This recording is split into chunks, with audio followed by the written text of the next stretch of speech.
Akibat intensitas curah hujan yang tinggi di Kabupaten Bone Bolango membuat jalan yang menghubungkan Provinsi Gorontalo dan Kabupaten Bolaang Mongondo Selatan Sulawesi Utara ambles. Amblesnya jalan membuat akses Trans Sulawesi tak bisa dilalui. Selain menutup akses, bencana ini juga membuat seorang pengendara sepeda motor terjatuh hingga terseret arus sungai. Tim SAR pun kini tengah melakukan pencarian. Pakai tali nih, kayaknya agak ekstrim sedikit juga. Di pagi kami terima info bahwa ada pengendara motor yang dinyatakan jatuh ketika melintas di jembatan tersebut dan hanyut.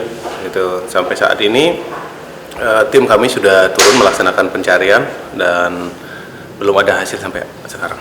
Untuk sementara info yang kami dapat di sana airnya keruh dan jembatan itu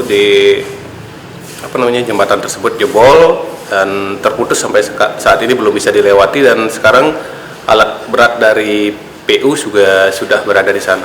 Saat ini untuk pencarian itu yang tim darat sudah dibagi menjadi dua, ada melakukan penyisiran dan pencarian di sekitar jatuhnya di LKP dan juga menurunkan rubber boat. Sedangkan untuk tim RIB sendiri itu sudah bergerak di sana untuk melakukan pencarian di laut.